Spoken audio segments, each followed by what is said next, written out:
ہمارے صحابہ پیارے صحابہ، ہمارے صحابہ پیارے صحابہ، ہمارے صحابہ پیارے صحابہ۔ الحمدللہ رب العالمین والصلاة والسلام علی سید الانبیاء والمرسلین، اما بعد فاعوذ باللہ من الشیطان الرجیم، بسم اللہ الرحمن الرحیم۔ آج پیارے صحابہ ہمارے صحابہ سیریز میں نئے ایپیسوڈ کے ساتھ حاضر ہیں۔ حضرت سیدنا عمر فاروق رضی اللہ تعالیٰ عنہ کی مبارک سیرت پر ہم گفتگو کر رہے تھے۔ آپ رضی اللہ تعالیٰ عنہ کے قبول اسلام سے لے کر آپ کے بڑے اہم واقعات کو ہم نے سماعت کیا۔ تو حضرت عمر فاروق رضی اللہ تعالیٰ عنہ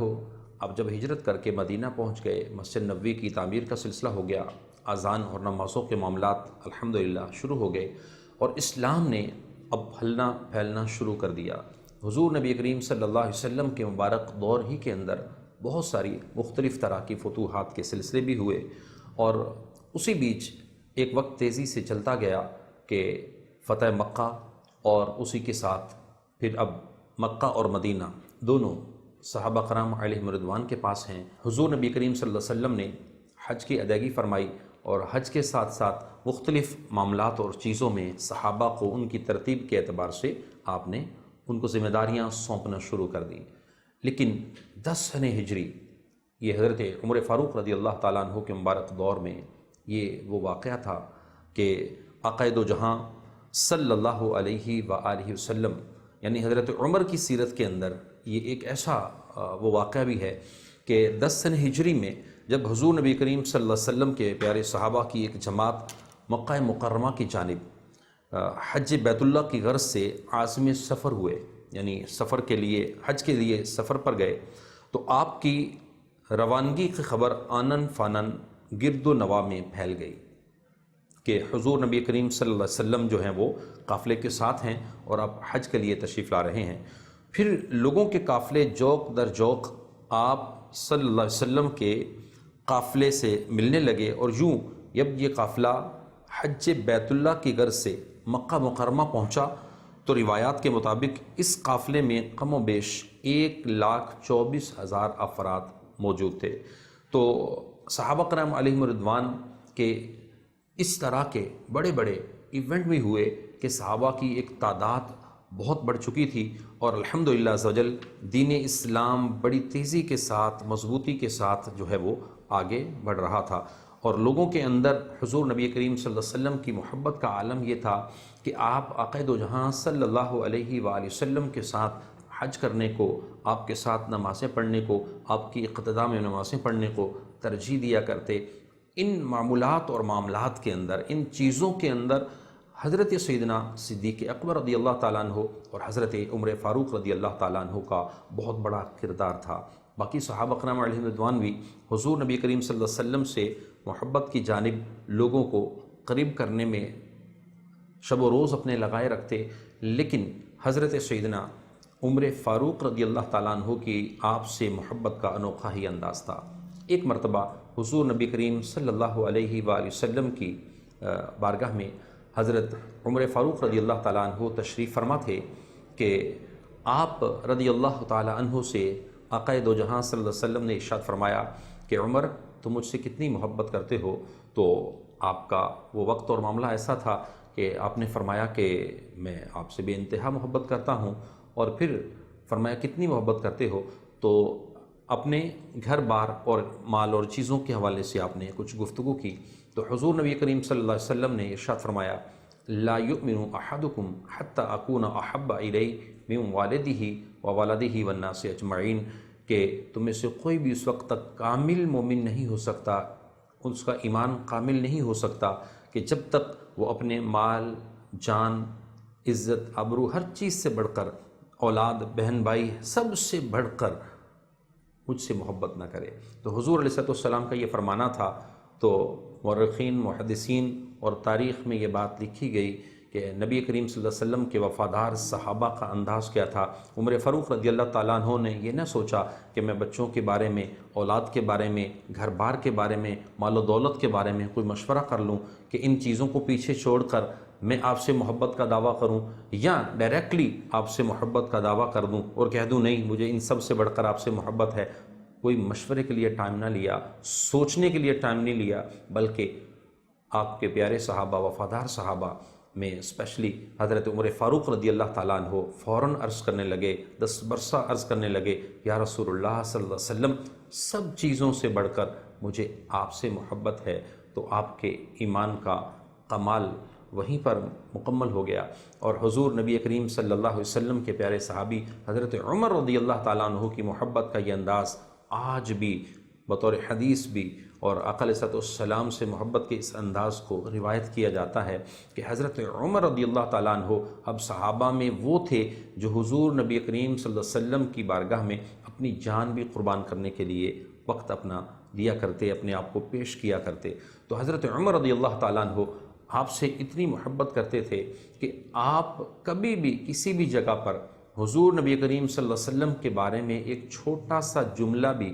جو آپ کی شان نہ ہو، شان کے لائق نہ ہو، وہ قبول نہیں فرماتے تھے۔ حتیٰ کہ ایک مقام پر ایک مرتبہ ایک جنگ سے جب واپس آئے تو حضور نبی کریم صلی اللہ علیہ وسلم نے مال غنیمت تقسیم کرنا شروع فرمایا۔ تو مال غنیمت کی تقسیم کاری کے اندر رسول اللہ جیسا فرماتے صحابہ کرتے چلے جاتے، جو نئے اسلام لانے والے ہوتے تو ان کے مؤلفۃ القلوب کے تحت آپ نبی کریم صلی اللہ علیہ وسلم ان کے لیے جو ہے وہ ایکسٹرا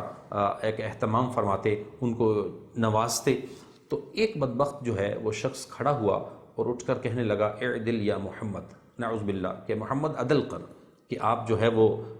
انصاف سے کام لو۔ تو کیا رسول اللہ سے بڑھ کر کوئی دھرتی پر، زمین پر کوئی انصاف کرنے والا ہو سکتا ہے؟ کوئی زمین پر رسول اللہ سے بڑھ کر منصف ہو سکتا ہے؟ کوئی عالی عدالت والا ہو سکتا ہے؟ ہرگز نہیں ہو سکتا۔ تو حضور نبی کریم صلی اللہ علیہ وسلم کے سامنے جب اس شخص نے یہ کہا تو حضرت عمر رضی اللہ تعالی عنہ نے اپنی تلوار نکالی اور عرض کیا، یا رسول اللہ آپ اجازت دیں تو میں اس کا فیصلہ کر دوں۔ نبی علیہ السلام نے فرمایا نہیں۔ مطلب کیا تھا کہ حضور نبی کریم صلی اللہ علیہ وسلم سے حضرت عمر کی ایک طرف محبت کا انداز دیکھیں کہ میرے نبی کی بارگاہ میں کسی کو جرت نہیں ہونی چاہیے کہ اس طرح کا کوئی عمل کریں، اس طرح کا کوئی کام کریں۔ یہ حضرت عمر رضی اللہ تعالیٰ عنہ کے اندر اسپیشلی یہ ایک آپ کا انداز تھا کہ آپ ان چیزوں کو ہرگز برداشت نہ کیا کرتے تھے۔ اور کیسے کرتے کہ قرآن سے ان کی تعلیم و تربیت ہوئی تھی۔ قرآن مجید فرقان حمید کے اندر بھی کئی مقامات پر صحابہ کرام علیہم رضوان کو حضور نبی کریم صلی اللہ علیہ وسلم کی بارگاہ کے آداب، حضور نبی کریم صلی اللہ علیہ وسلم کی بارگاہ میں آنا ہے تو سورہ حجرات پڑھ لیجئے کہ حاضری کا انداز کیسے دیا گیا۔ یہاں تک فرما دیا گیا کہ نبی کے حجرے کے باہر سے آوازوں کو بلند نہ کرو، نبی کے سامنے ہو، نبی کے پاس ہو تو آوازیں بلند نہ کرو، حجروں کے باہر ہو تو آوازیں دے کر باہر نہ بلاؤ، بلکہ انتظار کرو کہ حبیب آ جائیں تو پھر ان کی جو ہے وہ آپ ان سے جو اپنا معاملہ ہے، اپنی بات ہے، وہ ان سے کیجئے۔ تو صحابہ نے جب یہ تربیت پائی تھی تو پھر کبھی بھی یہ نہیں ہو سکتا تھا کہ ایک صحابی رسول جو رسول اللہ سے محبت بھی کرتا ہے اور محبت کا دعویٰ کرنے کے ساتھ ساتھ عملی زندگی میں آپ کے ساتھ ہے تو وہ کوئی بھی ایسا لفظ برداشت کرے یا ایسی حرکت برداشت کرے، ایسا عمل برداشت کرے جو آپ کے شایان شان نہ ہو۔ اور پھر تربیت کے اندر تو ان کو یہ بھی ملا تھا کہ یا ایھا الذین آمنوا لا تقولوا راعنا وقولوا انظرنا۔ یہ بھی تو قرآن نے ہی ان کو سکھایا تھا کہ جب صحابہ کرام علیہم رضوان رسول اللہ کی بارگاہ میں ہوتے تو حضرت عمر اور دیگر صحابہ جب وہاں تشریف فرما ہوتے تو حضور نبی کریم صلی اللہ علیہ وآلہ وسلم کی بارگاہ میں تشریف فرما ہوتے ہوئے وہ لفظوں کے چناؤ پر بھی غور کرتے۔ کوئی ایسا لفظ استعمال نہ ہو جائے جو ذو معنی ہو، دو معنی رکھتا ہو اور نبی کی شان میں ہلکا سا بھی اس کی وجہ سے کوئی فرق آئے۔ اور یہ فرق قرآن نے احادیث میں رسول اللہ صلی اللہ علیہ وسلم کی تربیت سے صحابہ کو سکھایا گیا تھا، اور اسی وجہ سے وہ رسول اللہ کی بارگاہ میں بیٹھے ہوئے بھی جب گفتگو کرتے، جو الفاظ استعمال کرتے وہ بھی بڑے نپے تلے اور محبت والے ہوا کرتے تھے۔ کیونکہ اس آیت کے اندر جو منع کر دیا گیا کہ یا ایھا الذین آمنوا لا تقولوا راعنا، اے ایمان والو تم نے راعنا نہیں کہنا۔ کیا کہنا ہے؟ آلٹرنیٹ قرآن نے دے دیا، اسلوب بتا دیا۔ اگر تم کسی کو کسی چیز سے منع کرنا چاہتے ہو تو آلٹرنیٹ بھی لازمی دو تاکہ وہ فوری طور پر اس چیز کو لے کر اس پر عمل بھی کر لیں۔ تو حضرت عمر فاروق رضی اللہ تعالیٰ عنہ کے مبارک ادوار کے اندر، مبارک دور کے اندر بھی جب یہ چیزیں سامنے آئیں تو انہوں نے آقا دو جہاں صلی اللہ علیہ وسلم کی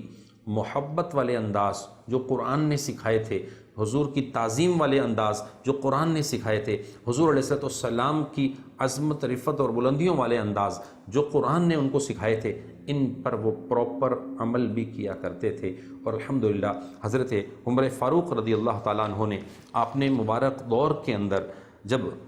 آقا دو جہاں صلی اللہ علیہ وسلم کا وصال ظاہری ہو جاتا ہے تو آپ کے وصال کے بعد حضرت ام عائشہ رضی اللہ تعالی عنہا فرماتی ہیں کہ جب حضور نبی کریم صلی اللہ علیہ وسلم کا وصال ہوا تو آپ کو میرے حجرہ یعنی حجرہ عائشہ میں جو ہے وہ تدفین کا معاملہ کیا گیا۔ انبیاء علیہم السلام کے لیے تدفین کا معاملہ یہ ہوتا تھا کہ وہ جن جگہوں پر اپنی آخری ایام گزارتے اسی گھر یا اسی مقام پر ان کی تدفین کی جاتی، اور رسول عربی صلی اللہ علیہ وسلم نے حضرت ام عائشہ رضی اللہ تعالی عنہا کے حجرہ مبارکہ کو ہی پسند فرمایا، تو اسی کے اندر آقا دو جہاں صلی اللہ علیہ وسلم کا آج بھی روضہ مبارکہ ہے۔ اور حضرت سیدنا عثمان بن عفان رضی اللہ تعالیٰ عنہ آپ فرماتے ہیں، آپ کی ایک روایت ہے کہ حضرت سیدنا عمر فاروق رضی اللہ تعالیٰ عنہ آپ کو جو خلافت عطا کی گئی، یہ آپ کی خلافت حضرت سیدنا صدیق اکبر رضی اللہ تعالیٰ عنہ نے آپ کو خلافت اپنے وقت میں ہی اپنے بعد کے خلیفہ لکھ کر عطا فرما دی، اور اس کی بڑی مکمل ایک تفصیلی روایت موجود ہے کہ جس کے اندر حضرت سیدنا عمر فاروق رضی اللہ تعالیٰ عنہ کو حضرت سیدنا صدیق اکبر رضی اللہ تعالیٰ عنہ نے خطابت باقاعدہ جو ہے وہ اپنی خلافت جانشینی لکھ کر عطا فرمائی تھی۔ تو فاروق اعظم رضی اللہ تعالیٰ عنہ نے جب سیدنا صدیق اکبر رضی اللہ تعالیٰ عنہ کا خطبہ سنا تو آگے بڑھ کر اپنا ہاتھ آپ رضی اللہ تعالیٰ عنہ کے ہاتھ میں دے دیا اور کہا،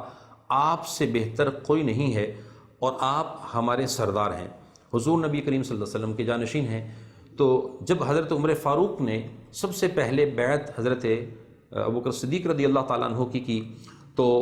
آپ رضی اللہ تعالیٰ عنہ ہمیشہ حضرت سیدنا صدیق اکبر رضی اللہ تعالیٰ عنہ کے ساتھ ہر میدان میں ہر جگہ آپ ٹھہرے رہے، حتیٰ کہ حضرت سیدنا عمر فاروق رضی اللہ تعالیٰ عنہ آپ کو حضرت ابوبکر صدیق رضی اللہ تعالیٰ عنہ نے خلافت میں پہلے ہی نامزد فرما دیا تھا، اور اس میں آپ کی نامزدگی کی جو تحریر ہے وہ بھی حضرت سیدنا عثمان غنی رضی اللہ تعالیٰ عنہ سے حضرت عمر رضی اللہ تعالیٰ عنہ کے لیے ابوبکر صدیق رضی اللہ تعالیٰ عنہ نے لکھوائی تھی۔ اس کا بڑا پیارا واقعہ ہے، روایات میں ہے، حضرت سیدنا صدیق اکبر رضی اللہ تعالیٰ عنہ نے سیدنا فاروق اعظم کو خلیفہ بنانے کا جب حتمی فیصلہ فرما لیا تو حضرت عثمان غنی رضی اللہ تعالیٰ عنہ کو بلایا اور آپ سے فرمایا کہ کتابت کے لیے آپ چیز لے آؤ۔ آپ کتابت کے لیے آپ نے تحریر لکھنا شروع کی تو فرمایا کہ بسم اللہ الرحمن الرحیم، یہ وہ عہدہ ہے جو ابو بکر بن ابو قحافہ نے دنیا سے آخرت کی طرف جاتے ہوئے تحریر کروایا ہے، اور بلا شبہ عمر کو تم پر خلیفہ مقرر کیا جاتا ہے، اور تم پر لازم ہے کہ تم اس کا حکم بجا لاؤ اور اس کی اطاعت کرو۔ اگر وہ عدل کریں اور میں ان کے بارے میں یہی رائے رکھتا ہوں، اور اگر وہ بدل جائیں تو پھر تم وہی کرو کہ جو تمہارا گمان ہو، اور میں نے تو بھلائی کا ارادہ کیا ہے، غیب کا علم نہیں رکھتا۔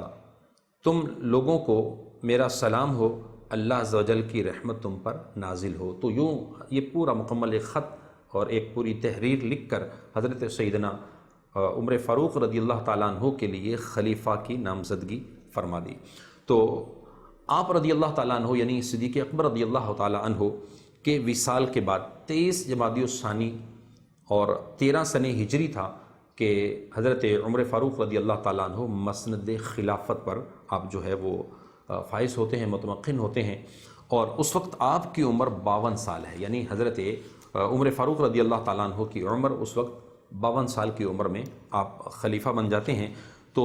اس کے اندر حضرت سیدنا عمر فاروق رضی اللہ تعالیٰ عنہ نے اپنے دور کے اندر مسند کو سنبھالتے ہی مختلف طرح کے جو آپ کے سپہ سالار تھے ان کو، جس میں خالد بن ولید تھے اور حضرت امیر معاویہ رضی اللہ تعالیٰ عنہ تھے، اور کئی صحابہ تھے کہ جن کے مختلف جو ہے وہ آپ کے لشکر اور آپ کے قافلے آپ کے جو ہیں وہ مختلف جنگی فتوحات کے لیے قافلے روانہ ہوا کرتے، ان کی آپ سرپرستی فرماتے رہے، حتیٰ کہ حضرت سیدنا عمر فاروق رضی اللہ تعالیٰ عنہ کے مبارک دور میں قبلہ اول، مسلمانوں کا قبلہ اول بیت المقدس، مسجد اقصی، اس خطے کو بھی آپ نے جو ہے وہ اپنی تحویل میں لیا۔ مورخین لکھتے ہیں حضرت عمر بن عاص جو سیدنا صدیق اکبر رضی اللہ تعالیٰ عنہ کے زمانے میں بیت المقدس کی فتوحات کے لیے، مہم کے لیے بھیجے گئے تھے، تو انہوں نے فلسطین کے بعد بھی اس خطے کے کئی شہروں کو فتح کر لیا اور بیت المقدس کا محاصرہ کیا، اور سیدنا ابوبکر صدیق رضی اللہ تعالیٰ عنہ کا اس وقت وصال ہو گیا، لیکن فلسطین جو ہے وہ فتح نہیں ہوا تھا، بیت المقدس فتح نہیں ہوا تھا۔ لیکن جب صدیق اکبر رضی اللہ تعالیٰ عنہ کے بعد حضرت عمر فاروق رضی اللہ تعالیٰ عنہ کا وہ وقت آیا، تو باقاعدہ عمر فاروق رضی اللہ تعالیٰ عنہ کے متعلق مختلف روایات موجود ہیں کہ جب فلسطین کے اس خطے کا محاصرہ کیا گیا تو کئی دن تک یہ جنگ کا سلسلہ رہا، لیکن وہاں کے جو یہود کی طرف سے اور وہاں کے کفار کی طرف سے اور مختلف لوگوں کی طرف سے یہ معاملہ چلتا رہا کہ یہ جنگ جو ہے اور یہ محاصرہ جو ہے وہ اس جنگی فضا کے اندر قائم رہا۔ وہ کہنے لگے کہ یہ ہم اتنی جلدی اس جنگ کو ختم نہیں کریں گے یہاں تک کہ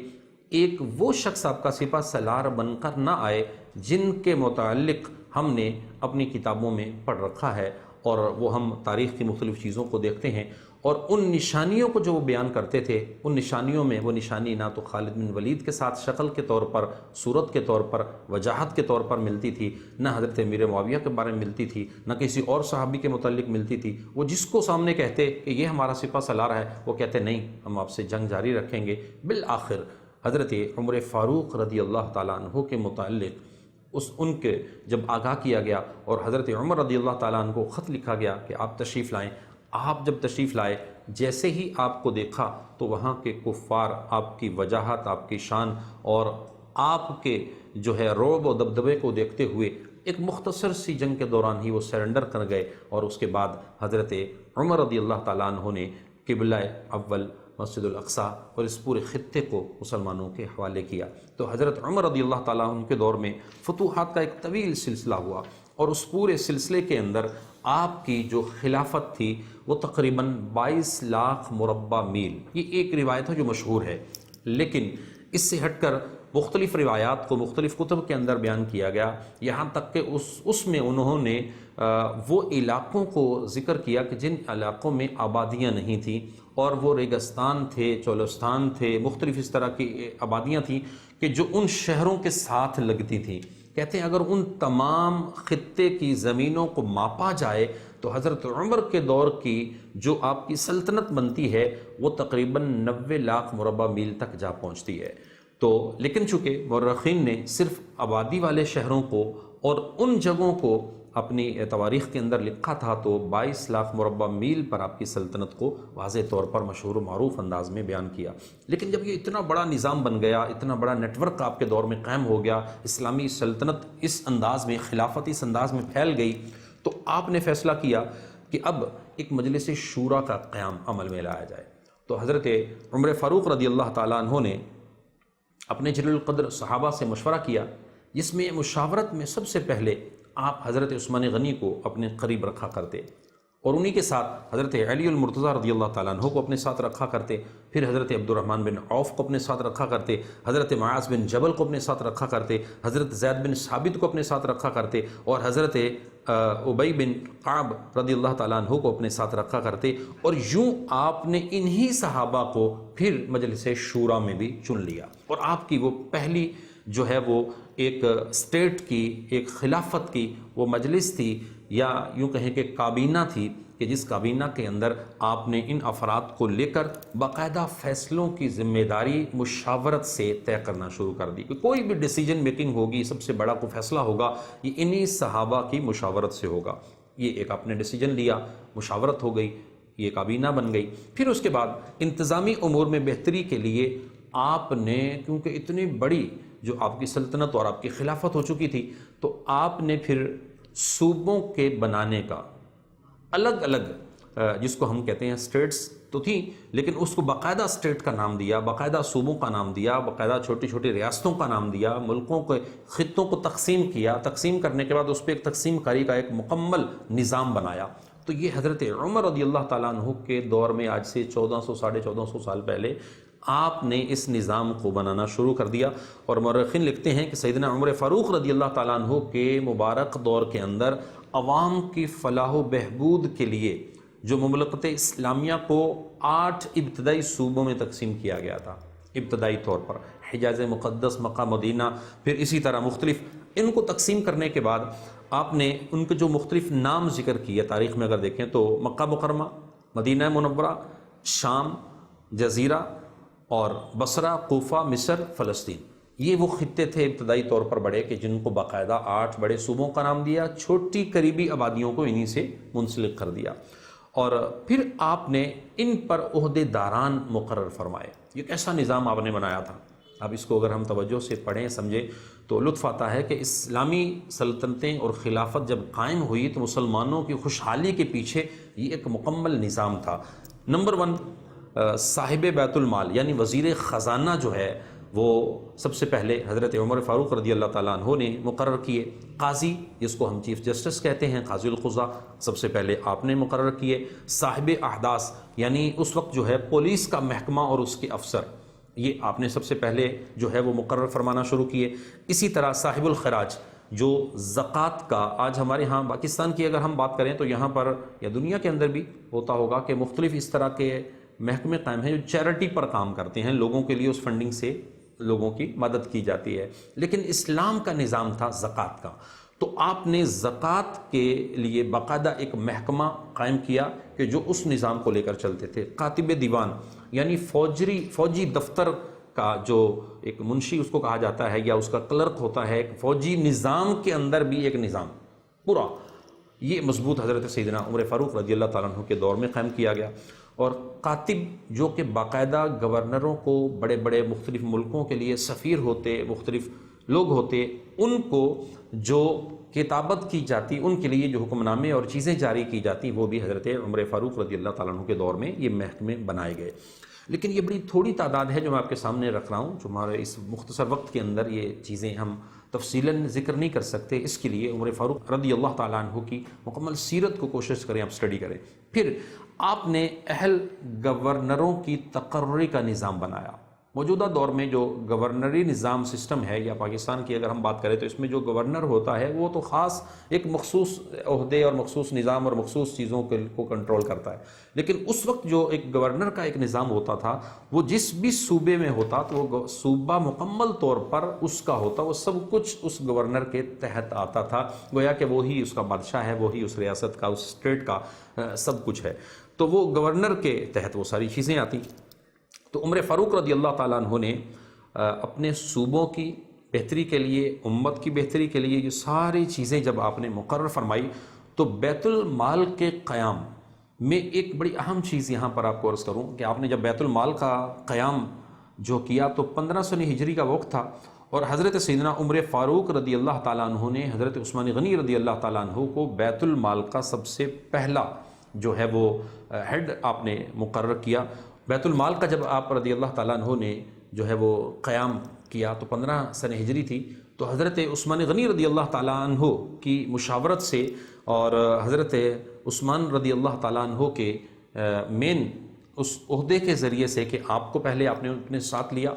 اور پھر انچارج کے طور پر، آپ کے سب ہیڈ کے طور پر حضرت عبداللہ بن ارقم کو آپ نے انچارج مقرر کیا، جو بیت المال کی ان چیزوں کو دیکھتے تھے، اور حضرت عثمان غنی رضی اللہ تعالیٰ عنہ اسپیشلی اس کو جو ہے ساتھ ہیڈ کرتے تھے۔ لیکن چونکہ عبداللہ بن ارقم وہ اکاؤنٹنٹ تھے پہلے اسلام کے، کہ جن کو ماہر حسابیات کہا جاتا تھا، تو آپ نے پورے اس نظام کو بڑے طریقے سے آرگنائز کیا، اور یوں اسلام نے ایک مکمل اپنا خلافت کا نظام بھی، دیگر چیزوں کا نظام بھی، سب کو آپ نے مکمل طور پر وضع کرنا شروع کر لیا، اور حضرت سیدنا عمر فاروق رضی اللہ تعالیٰ عنہ یوں ہر آنے والے دن کے ساتھ اسلام اور مسلمانوں کو ترقی کی طرف لے کر چلتے رہے، اور مختلف طرح کے شعبہ جات کا قیام بھی ہوتا رہا، مختلف طرح کی چیزوں کی ابتدا بھی ہوتی چلی گئی، اور آقا دو جہاں صلی اللہ علیہ وسلم کی مبارک دعاؤں سے اور ان کی ان منصفانہ کوششوں سے اسلام مضبوطی سے تیزی سے پھیلتا چلا گیا۔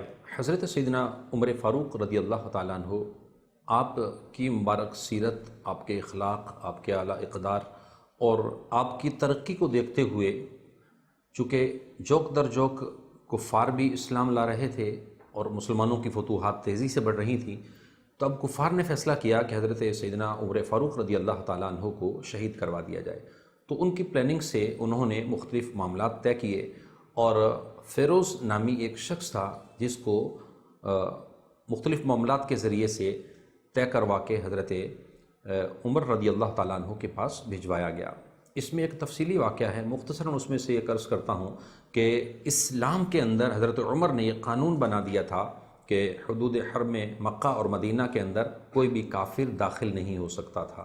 تو یہ فیروز کا آنا بھی مشکل تھا، لیکن ایک مکتوب کے ذریعے سے اسپیشل اجازت سے اس کو مدینہ کے اندر رہنے کی اجازت دی گئی اور کہا گیا کہ تم جو ہے وہ اس کنڈیشن کے ساتھ رہ سکتے ہو۔ اس نے وہ سارے معاہدے بھی کیے، سب چیزیں کی اور بالآخر رہنا شروع کر دیا، اور اس طاق اور چیز کے اندر بغض و عناد میں بھرا ہوا اس نے اپنی پلاننگ شروع کی، حتیٰ کہ حضرت عمر رضی اللہ تعالیٰ عنہ فجر کی نماز میں مسجد نبوی شریف کے اندر تشریف لائے تو صبح کے وقت میں اپنے تیز دھاری خنجر کے ساتھ حضرت عمر رضی اللہ تعالیٰ عنہ پر وہ پہلا حملہ کیا کہ صفوں سے چیرتا ہوا آگے بڑھ کر حضرت عمر رضی اللہ تعالیٰ عنہ پر 6 وار کیے، اور جس کی وجہ سے حضرت عمر رضی اللہ تعالیٰ عنہ شدید جو ہے وہ نہ صرف زخمی ہوئے بلکہ اسی زخموں کی وجہ سے آپ جو ہے وہ شہید ہو گئے۔ تو آپ کی شہادت، عمر فاروق رضی اللہ تعالیٰ عنہ کی شہادت، یہ 27 ذی الحج کو آپ زخمی ہوتے ہیں اور 1 محرم الحرام کو آپ جو ہے وہ شہید ہو جاتے ہیں اور اس